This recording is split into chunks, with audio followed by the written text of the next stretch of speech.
blindly live according to it. The soul said, "How, tell me, do you then believe that your thoughts should help you?" I would always like to refer to the fact that I am a human being, just a human being who is weak and sometimes does not do his best. But the soul said, "Is this what you think it means to be human? You are hard, my soul, but you are right. How little we still commit ourselves to living. We should grow like a tree that likewise does not know its law. We tie ourselves up with intentions, not mindful of the fact that intention is the limitation, yes, the exclusion of life. We believe that we can illuminate the darkness with an intention, and in that shut the way fuck up. aim past the light. How can we presume to want to know in advance from where the light will come to us? Let me bring only one complaint before you. I suffer from scorn, my own scorn. But my soul said to me, "Do you think little of yourself?" I do not believe so. My soul you deaf answered, motherfucker. "Then listen, Hey. do you think little of me? Do you still not know that you are not writing a book to feed your vanity, but that you are speaking with me? How can you suffer from scorn if you address me with those words that I give you? Do you know then who I am? Have you grasped me? Yes. Defined me and made me into a dead formula? Have you measured the depths of my chasms and explored all the ways down which I am yet going to lead you? Scorn cannot challenge you if you are not vain to the marrow of your bones. Your truth is hard. I want to lay down my vanity before you, since it blinds me. See, that is why I always believed my hands were empty when I came to you today. I did not consider that it is you who fills empty hands if only they want to stretch out. Yet they do not want to. I did not know that I am your vessel, empty without you, but brimming over with you. This was my 25th night in the desert. This is how long it took my soul to awaken from a shadowy being to her own life, until she could approach me as a freestanding being, separate from me. And I received hard but salutary words from her. I needed that taking in hand, since I could not overcome the scorn within me. The spirit of this time considers itself extremely clever, like every such spirit of the time. But wisdom is simple-minded, not just simple. Because of this, the clever person mocks wisdom, since mockery is his weapon. He uses the pointed, poisonous weapon because he is struck by a naive wisdom. If he were not struck, he would not need the weapon. Only in the desert do we become aware of our terrible, simple-mindedness. I'm the last fucking kill, too. That is why we are scornful. But mockery does not attain simple-mindedness. The mockery falls on the mocker, and in the desert where no one hears and answers, he suffocates from his own scorn. The cleverer you are, the more foolish your simple-mindedness. The totally clever are total fools in their simple-mindedness. We cannot save ourselves from the cleverness of the spirit of this time through increasing our cleverness, but through accepting what our cleverness hates most, namely simple-mindedness. Yet we also do not want to be artificial fools because we have fallen into simple-mindedness. Rather, we will be clever fools. That leads to the supreme meaning. Cleverness couples itself with intention. Simple-mindedness knows no intention. Cleverness conquers the world, but simple-mindedness the soul. So take on the vow of poverty of spirit in order to partake of the soul.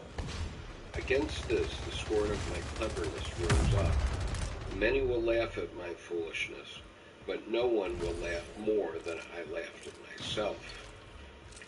So I overcame scorn, but when I had overcome it, I was near to my soul, and I was soon to see the desert becoming green. Footnote: Christ preached, Blessed are the poor in spirit, for theirs is the kingdom of heaven. Matthew 5:3. In a number of Christian communities, members take a vow of poverty. In 1934, Jung wrote, "Just as in Christianity the vow of worldly poverty turned the mind away from the riches of this earth, so spiritual poverty seeks to renounce the false riches of the spirit in order to withdraw not only from the sorry remnants, which today call themselves the Protestant churches of a great past, but also from all the allurements of exotic aromas in order finally to turn back to its self-aware. In the cold light of consciousness, the blank barrenness of the world reaches to the very stars." This is from The Archetype of the Collective Unconscious, Collected Works 9:1, Section 29. Second book. The draft continues. This too is an image of the ancients, that they lived in things symbolically. They renounced wealth in order to have a share of the voluntary poverty of their souls. Therefore I had to give my soul, my most extreme poverty and need, and the scorn of my public. Fucking A, dude! You're scared the shit out of me. December 12th, 1913. The corrected draft was Roman numeral 4, the mystery play, First Night. Black Book 2 continues. The battle of late was the battle with scorn. A vision that caused me 3 sleepless nights and 3 days of torment has likened me to God. Keller's druggist of Chaumont. From start to end. I know and acknowledge this style. I have learned that one must give one's heart to men. Motherfucker, bro. You said it. But one's intellect to the spirit of humanity, God. Then his work can be beyond vanity, so there is no more hypocritical horror than the intellect when it replaces the heart. Gottfried Keller, 1819 to 1890. Lost the lead. Gottfried Keller was a Swiss writer.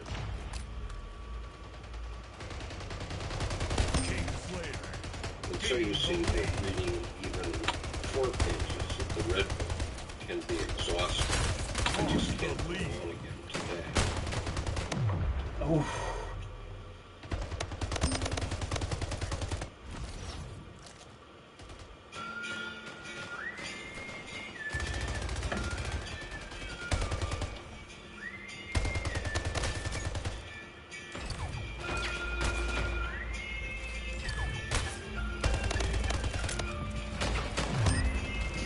Fuck.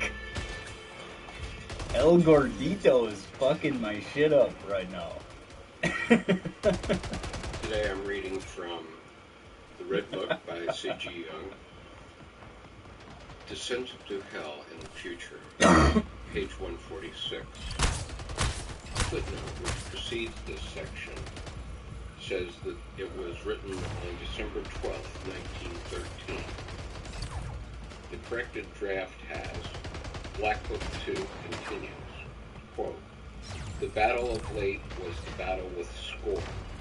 A vision that caused me 3 sleepless nights and 3 days of torment has likened me to G. Keller's druggist of Chamonix. From start to finish. I know and acknowledge this style. I have learned that one must give one's heart to men, but one's intellect to the spirit of humanity, God. Then his work can be beyond vanity, since there is no more hypocritical horror than the intellect when it replaces the heart." Gottfried Keller, 1819 to 1890, was a Swiss writer. And so the section begins. Descent into Hell in the Future. In the following night, the air was filled with many voices. A loud voice called, "I am falling!" Others cried out, confused and excited. During this "where to?" "What do you want?" Should I entrust myself to this confusion? I shuddered. It is a dreadful deep. Do you want me to leave myself to chance, to the madness of my own darkness? Whither? Whither? You fall, and I want to fall with you, whoever you are. The spirit of the depths opened my eyes, and I caught a glimpse of the inner things, the world of my soul, the many formed and changing. Page 147. I see a rock face along which I sink into great depths. I stand in black dirt up to my ankles in a dark cave. Shadows sweep over me. I am seized by fear, but I know I must go in. I crawl through a narrow crack in the rock. Fucking El Gordito. This motherfucker. But beyond this, I catch a glimpse of a luminous red stone which I must reach. I wade through the muddy water. The cave is full of frightful noise of shrieking voices. Footnote. The corrected draft continues. The stone must be conquered. It is the stone of the red light. The corrected draft has, it is a six-sided crystal that gives off a cold reddish light. Albrecht Dieterich refers to the representation of the underworld in Aristophanes, the frogs, which he understood to be of Orphic origin, as having a large leg in a place with serpents. Jung underlined these motifs in his copy. Dietrich referred to this description again on page 83, which Jung marked by the margin and underlined, darkness and mud. Dietrich also referred to an Orphic representation of a stream of mud in the underworld. In his list of references in the back of his copy, Jung noted 81 mud. I'll read the primary sentence again. I wade through the muddy water. The cave is full of frightful noise of shrieking voices. I take the stone. It covers a dark opening in the rock. I hold the stone in my hand, peering around inquiringly. I do not want to listen to the voices. They keep me away. But I want to know. Here something wants to be uttered. I place my ear to the opening. I hear the flow of underground waters. I see the bloody head of a man on the dark stream. Someone wounded, someone slain floats there. I take in this image for a long time, shuddering. I see a large black scarab floating past on the dark stream. Footnote. Black Book 2 continues. This dark hole, I want to know where it leads and what it says. An oracle? Is it a place of Pythia? In the deepest reach of the stream shines a red sun, radiating through the dark water. There I see, and a terror seizes me, small serpents on the dark walls, striving toward the depths where the sun shines. 1,000 serpents crowd around, veiling the sun. Deep night falls. A red stream of blood, thick red blood, springs up, surging for a long time, then ebbing. I am seized by fear. What did I see? Footnote. Jung narrated this episode in his 1925 seminar, stressing different details. He commented, when I came out of the fantasy, I realized that my mechanism had worked wonderfully well, but I was in great confusion as to the meaning of all those things I had seen. The light in the cave from the crystal was, I thought, like the stone of wisdom. The secret murder of the hero I could not understand at all. The beetle, of course, I knew to be an ancient sun symbol, and the setting sun, the luminous red disk, was archetypal. The serpents, I thought, might have been connected with Egyptian material. I could not then realize that it was also archetypal. I need not seek connections. I was able to link the picture up with the sea of blood, I had previously fantasized about. Though I could not then grasp the significance of the hero killed, soon after I had a dream in which Siegfried was killed by myself. It was a case of destroying the hero ideal of my efficiency. This has to be sacrificed in order that a new adaptation can be made. I couldn't make it through that goddamn... It is connected with the sacrifice of the superior function in order to get at the libido necessary to activate the inferior functions. The killing of Siegfried occurs below in Chapter 7. Jung also anonymously cited and discussed this fantasy in his ETH lecture on June 14, 1935. Going on. Heal the wounds that doubt inflicts on me, my soul. That too is to be overcome, so that I can recognize your supreme meaning, how far away everything is, and how I have turned my back. My spirit is a spirit of torment. It tears asunder my contemplation. It would dismantle everything and rip it apart. I am still a victim of my thinking. When can I order my thinking to be quiet so that my thoughts, those unruly hounds, will crawl to my feet? How can I ever hope to hear your voice louder, to see your face clearer, when all my thoughts howl? I am stunned, but I want to be stunned, since I have sworn to you, my soul, to trust you even if you lead me through madness. How shall I ever walk through your sun if I do not drink the bitter draught of slumber in Belize? Help me so that I do not choke on my own knowledge. The fullness of my knowledge threatens to fall in on me. My knowledge has 1,000 voices, an army roaring like lions. The air trembles when they speak, and I am their defenseless sacrifice. Keep it far from me, science, that clever knower, that bad prison master who binds the soul and imprisons it in a lightless cell. But above all, protect me from the serpent of judgment, which only appears to be a healing serpent, yet in your depths is infernal poison and agonizing death. I want to go down cleansed into your depths with white garments, and not rush in like some thief, seizing whatever I can and fleeing breathlessly. Let me persist in divine astonishment, so that I am ready to behold your wonders. Let me lay my head on a stone before your door, so that I am prepared to receive your light.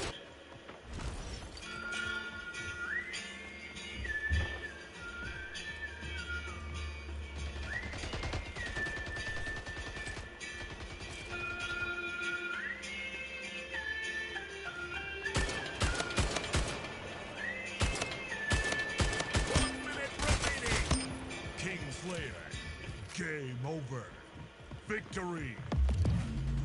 Reading from the Red Book by C.G. Jung. This is part 2 of the section entitled Descent into Hell in the Future. Page 149. When the desert begins to bloom, it brings forth strange plants. You will consider yourself mad, and in a certain sense, you will in fact be mad. To the extent that Christianity of this time lacks madness, it lacks divine life. Take note of what the ancients taught us in images. Madness is divine. There is quite an extensive footnote here. The theme of divine madness has a long history. Its locus classicus was Socrates' discussion of it in the Phaedrus Madness. Provided it comes as a gift of heaven, is the channel by which we receive the greatest blessings. Yo, go high wind. Socrates distinguished 4 types of divine madness. 1, inspired divination, such as by the prophetess at Delphi. 2, instances in which individuals, when ancient sins have given rise to troubles, have prophesied and incited to prayer and worship. 3, possession by the muses, since the technically skilled, untouched by the madness of the muses, will never be a good poet. And 4, the lover. In the Renaissance, the theme of divine madness was taken up by the Neoplatonists, such as Ficino, and by humanists such as Erasmus. Erasmus's discussion is particularly important as it infuses the classical Platonic conception with Christianity. For Erasmus, Christianity was the highest type of inspired madness. Like Plato, Erasmus differentiated between two types of madness. Thus, as long as the soul uses its bodily organs aright, a man is called sane. But truly, when it bursts its chains and tries to be free, practicing running away from its prison, then one calls it insanity. If this happens through disease or a defect of the organs, then by common consent it is plainly insanity. And yet men of this kind, too, we find foretelling things to come, knowing tongues and writings which they had never studied before, altogether showing forth something divine. He adds that if insanity happens through divine fervor, it may not be the same kind of insanity, but it is so like it that most people make no distinction. For lay people, the two forms of insanity appear the same. The happiness that Christians sought was nothing other than a certain kind of madness. Those who experience this experience something which is very like madness. They speak incoherently and unnaturally, utter sound without sense, and their faces suddenly change expression. In fact, they are truly beside themselves. In 1815, the philosopher F.W.J. Schelling discussed divine madness in a manner that has a certain proximity to Jung's discussion, noting that the ancients did not speak in vain of the divine and holy madness. Motherfuck. Schelling related this to the inner self-laceration of nature. He held that nothing great can be accomplished without a constant solicitation of madness. Yo, dude, there's literally nothing there. But should never be entirely lacking. On the one hand, there were sober spirits in whom there was no trace of madness, together with men of understanding who produced cold intellectual works. On the other, there is a kind of person who governs madness, and precisely in this overwhelming shows the highest force of the intellect. The other kind of person is governed by madness, and is someone who is really mad. So I'll reread the text sentence that this footnote refers to, and then continue on. Take note of what the ancients taught us in images. Madness is divine. But because the ancients lived this image concretely in events, it became a deception for us, since we became masters of the reality of the world. It is unquestionable, if you enter into the world of the soul, you are like a madman, and the doctor would consider you to be sick. What I say here can be seen as sickness, but no one can see it as sickness more than I do. This is how I overcame madness. If you do not know what divine madness is, suspend judgment and wait for the fruit. But know that there is a divine madness which is nothing other than the overpowering of the spirit of this time through the spirit of the depths. Speak then of sick delusion when the spirit of the depths can no longer stay down and forces a man to speak in tongues instead of in human speech, and makes him believe that he himself is the spirit of the depths. But also speak of sick delusion when the spirit of this time does not leave a man and forces him to see only the surface, to deny the spirit of the depths and to take himself for the spirit of the times. The spirit of this time is ungodly.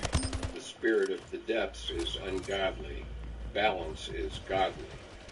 Because I was caught up in the spirit of this time, precisely what happened to me on this night had to happen to me, namely, that the spirit of the depths erupted with force and swept away the spirit of this time with a powerful wave.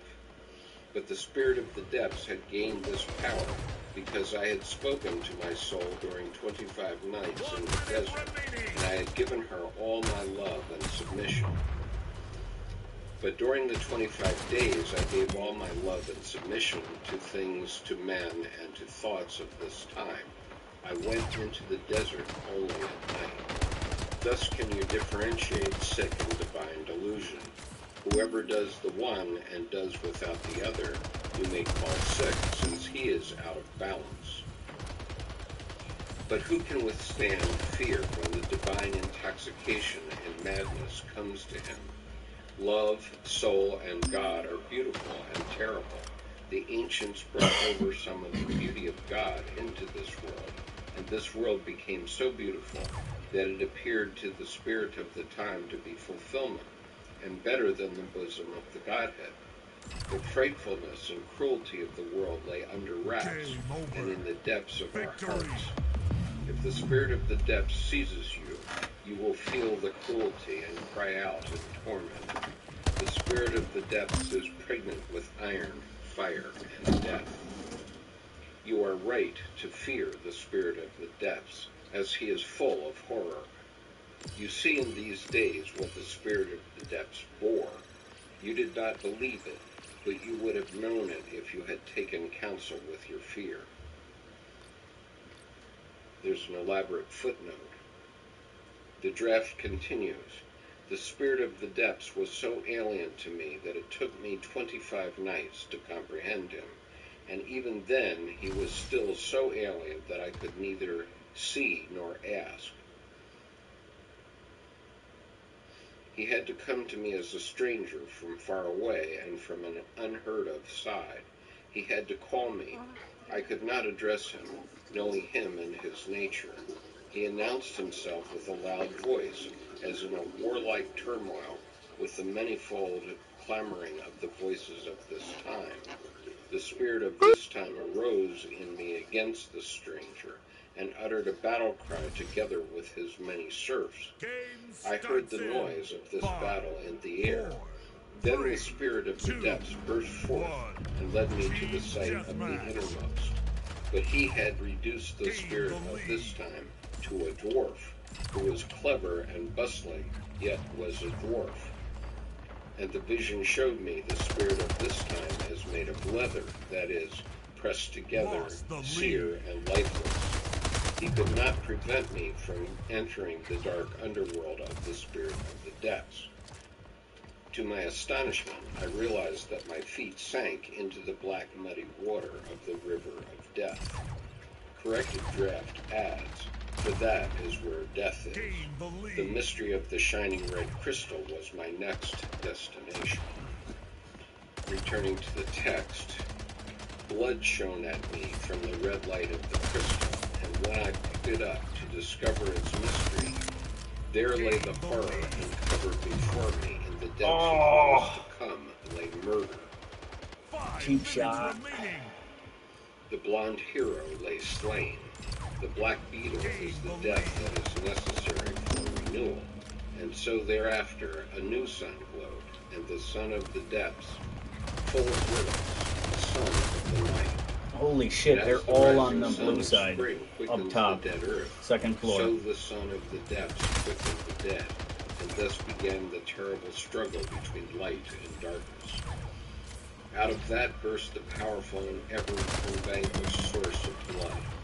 This was what was to come, which you now experience in your life, and no! more than that. This vision on the night of 12 December 1913.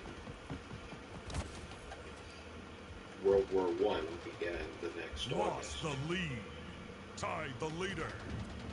Depths and surface should mix so that new life can develop. Yet the new life does not develop outside of us, but within us. What happens outside us in these days is the image that the people live in events. To bequeath this image immemorially to far-off time, so that they might learn from it for their own way, just as we learned from the images that the ancients had lived before us in events. Life does not come from events, but from us. Everything that happens outside has already been. Therefore, whoever considers the event from outside always sees only that it already was, and that it is always the same. But whoever looks from inside knows that everything is new. The events that happen are always the same, but the creative depths of man are not always the same. Events signify nothing. They signify only in us. We create the meaning of events. The meaning is, and always was, artificial. We make it. Because of this, we seek in ourselves the meaning of events, so that the way of what is to come becomes apparent and our life can grow again. That which you need comes from yourself, namely the meaning of the event. The meaning of events is not their particular meaning. This meaning exists in learned books. Events have no meaning. The meaning of events is the way of salvation that you create. The meaning of events comes from the possibility of life in this world that you create. It is the mastery of this world and the assertion of your soul in this world.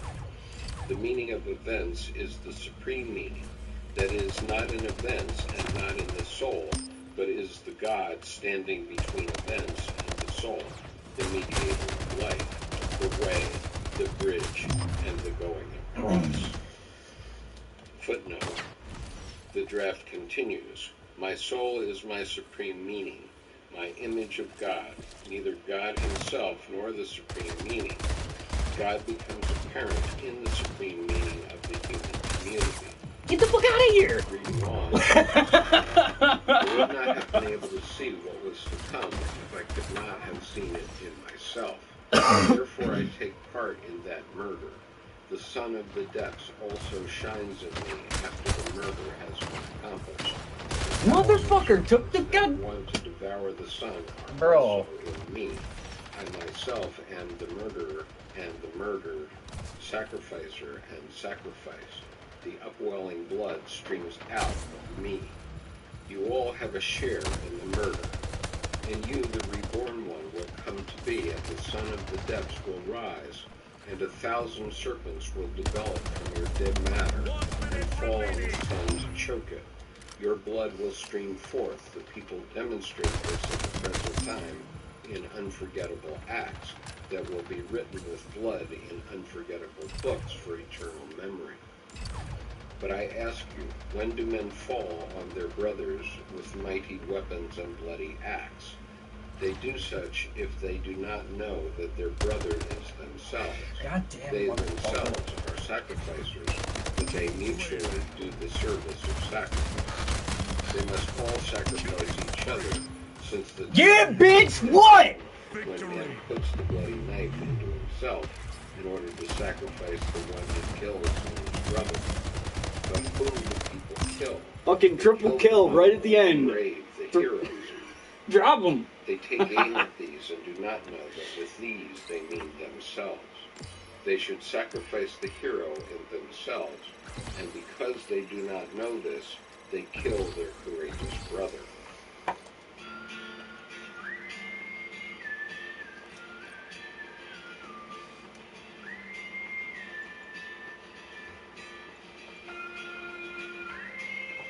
What?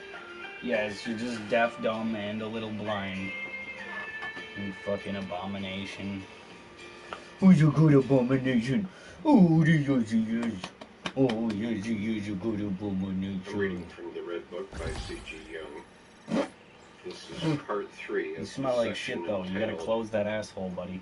Descent into Hell Go. in the Future, page 153 of the Reader's Edition. The time is still not ripe, but through this blood sacrifice it should ripen. So long as it is possible to murder the brother instead of oneself, the time is not ripe. Frightful things must happen until men grow ripe, but anything else will not ripen humanity. Hence all this that takes place in these days must also be, so that the renewal can come, since the source of blood that follows the shrouding of the sun is also the source of the new life. As the fate of the peoples is represented to you in events, so will it happen in your heart. If the hero in you is slain, then the sun of the depths rises in you, glowing from afar, and from a dreadful place. But all the same, everything that up till now seemed to be dead in you will come to life, and will change into poisonous serpents that will cover the sun, and you will fall into night and confusion. Your blood also will stream from many wounds in this frightful struggle. Your shock and doubt will be great, but from such torment the new life will be born. Birth is blood and torment. Your darkness, which you did not suspect since it was dead, will come to life, and you will feel the crush of total evil and the consequence of life. Yo, dude, there's Still literally now nothing lie going buried on. in the matter of Fuck. your body, but the serpents are dreadful evil thoughts and feelings. You thought you knew that abyss? Oh, you clever people. It is another thing to experience it. Everything will happen to you. Think of all the frightful and devilish things that men have inflicted on their brothers. That should happen to you in your heart. Suffer it yourself through your own hand, and know that it is your own heinous and devilish hand that inflicts the suffering on you, but not your brother, who wrestles with his own devils. I would like you to see what the murdered hero means. Those nameless men who in our day have murdered a prince are blind prophets who demonstrate in events what then is valid only for the soul. Through the murder of princes, we will learn that the prince in us, the hero, is threatened. Whether this should be seen as a good or a bad sign need not concern us. What is awful today is good in 100 years, and in 200 years it is bad again. But we must recognize what is happening. There are nameless ones in you who threaten your prince, the hereditary ruler. But our ruler is the spirit of this time, which rules and leads in all of us. It is the general spirit in which we think and act today. He is the frightful power, since he has brought immeasurable good to this world and fascinated men with unbelievable pleasure. He is bejeweled with the most beautiful heroic virtue, and wants to drive men up to the brightest solar heights in everlasting ascent. The hero wants to open up everything he can, but the nameless spirit of the depths evokes everything that man cannot. Round one. Incapacity prevents further ascent. Greater height requires greater virtue. We do not possess it. We must first create it by learning to live with our incapacity. We must give it life, for how else shall it develop into ability? How the fuck that guy get a We fucking... cannot slay our incapacity What? and rise above it. But that is precisely Oh, what we no, I wanted. didn't. Incapacity will overcome us and demand its share of life. Our ability will desert us, and we will believe, in the sense of the spirit of this time, that it is a loss, that it is no loss, but a gain, Motherfucker. not for outer trappings, however, but for inner capability. The one who learns to live with his incapacity has learned a great deal. This will lead us to evaluation of the smallest things and to wise limitation, which the greater height demands. If all heroism is erased, we fall back into the misery of humanity and into even worse. Our foundations will be caught up in the excitement, since our highest tension, which concerns what lies outside us, will stir them up. We will fall into the cesspool of our underworld, among the rubble of all the centuries in us. The heroic in you is the fact that you are ruled by the thought that this or that is good, that this or that performance is indispensable, that this or that cause is objectionable. This or that goal must be attained in headlong striving work. This or that pleasure should be ruthlessly repressed at all costs. Consequently, you sin against incapacity. But incapacity exists. No one should deny it, find fault with it, or shout it down. Footnote.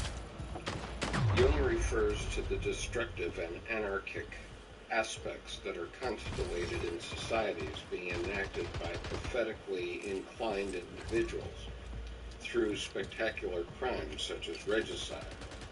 Political assassinations were frequent at the beginning of the 20th century. The particular event referred to here is the assassination of Archduke Franz Ferdinand. Lost.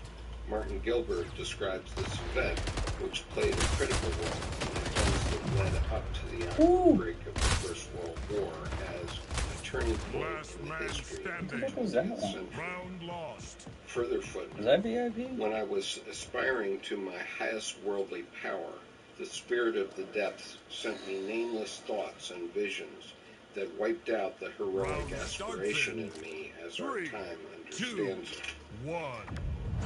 Further VIP footnote: takedown. on June 9th, 1917, there was a discussion on the psychology of the World War in the Song of Roland.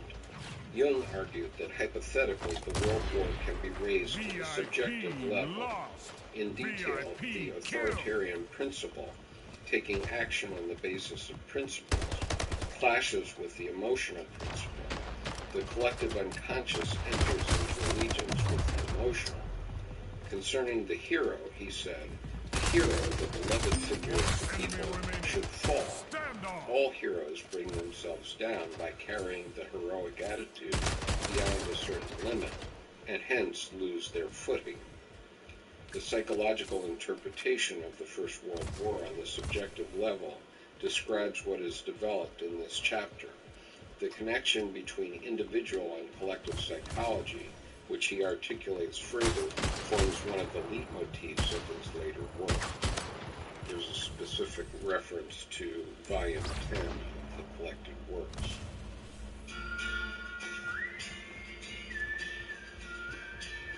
Yo, you get the SMG.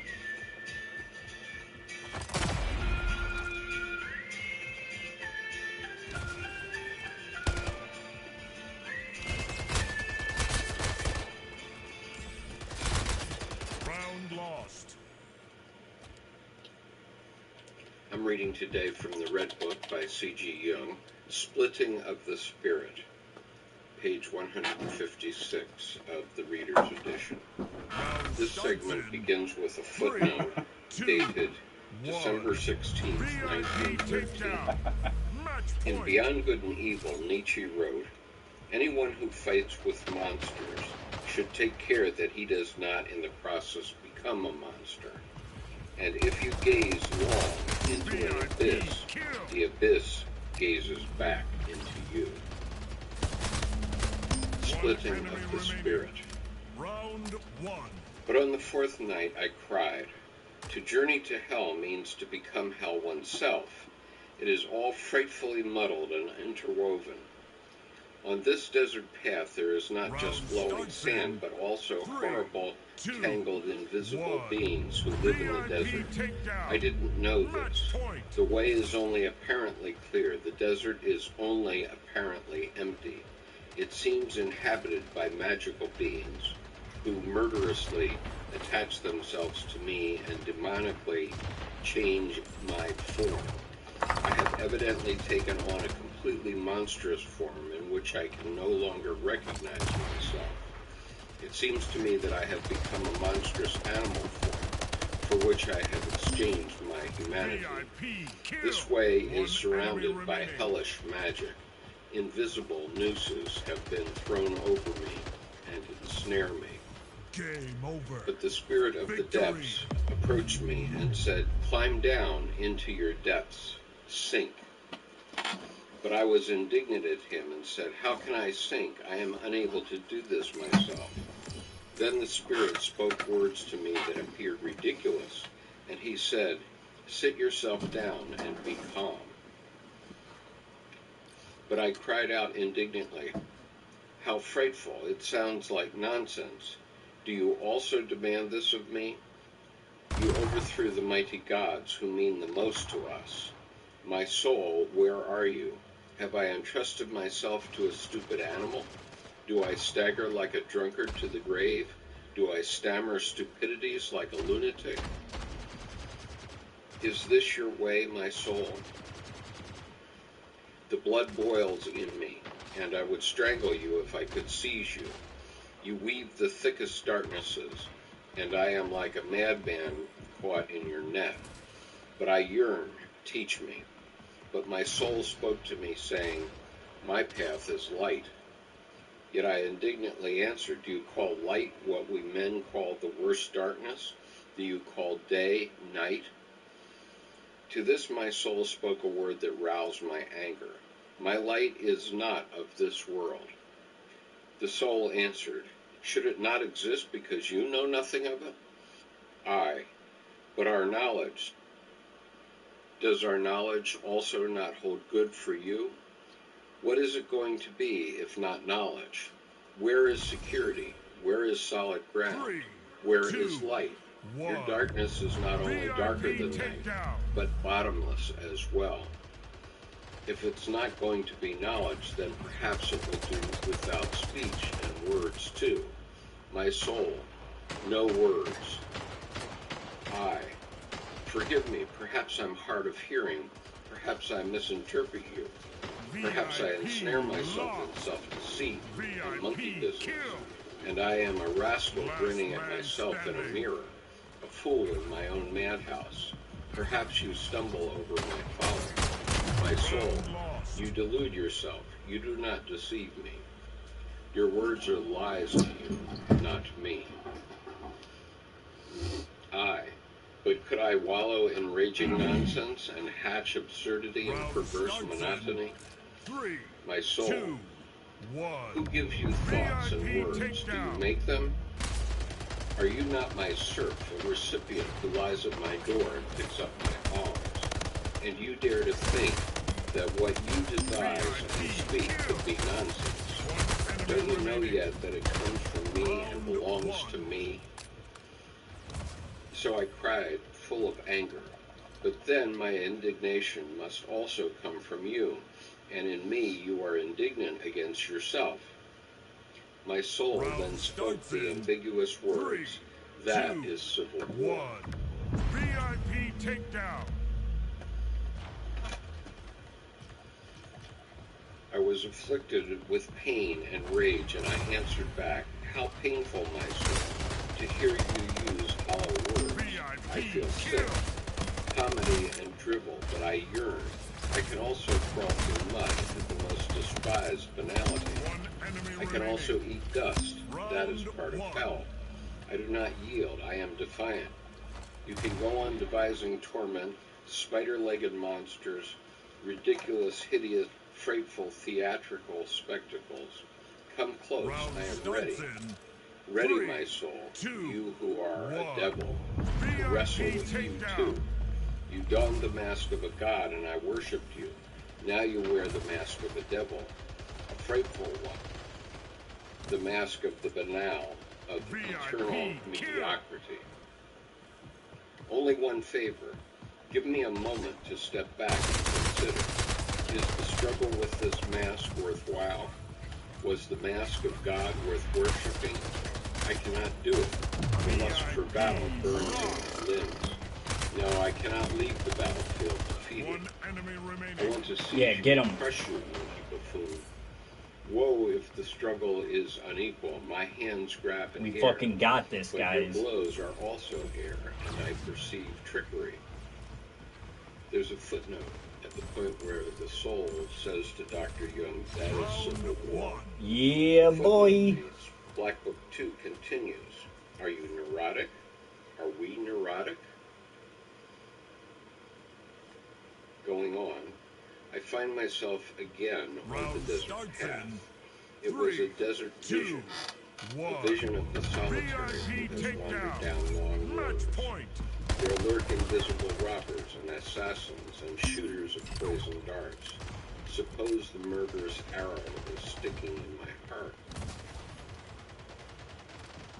As the first vision had predicted to me, the assassin appeared from the depths, and came to me just as in the fate of the peoples of this time. Last man standing. And came to me just as in the fate of the peoples of this time.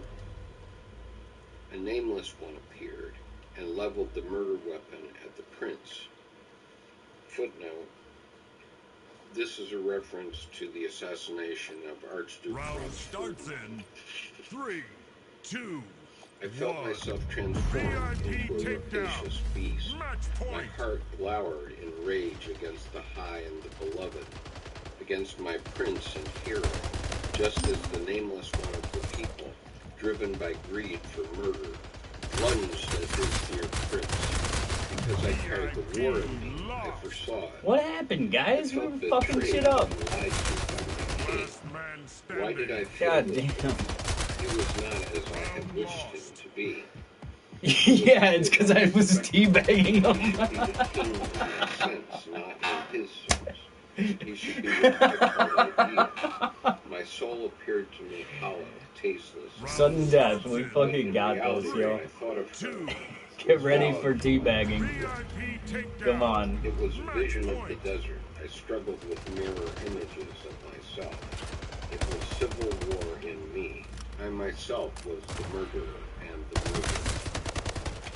The deadly arrow was struck in my heart, and I did not know what it meant.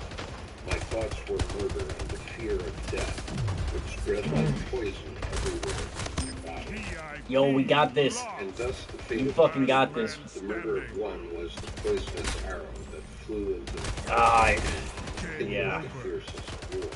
The murder is the indignation of incapacity against will, a Judas betrayal that one would like someone else to have committed. No, get his bone, go Footnote, get it. the draft continues. But just as Judas is a They fucking necessary pulled link together in as the a chain team, of man. the work of redemption, so is our Judas betrayal of the hero also a necessary passageway to redemption. In Transformations and Symbols of the Libido, Jung discussed the view of Abbe Auger in Anatole France's story Le Jardin des Epicures, who maintained that God had chosen Judas as an instrument to complete Christ's work of redemption. Going on, we are still seeking the goat that should bear our sin. Footnote, Leviticus 16, 7 through 10. And he shall take the two 40. goats and present them before the Lord at the door of the tabernacle of the congregation.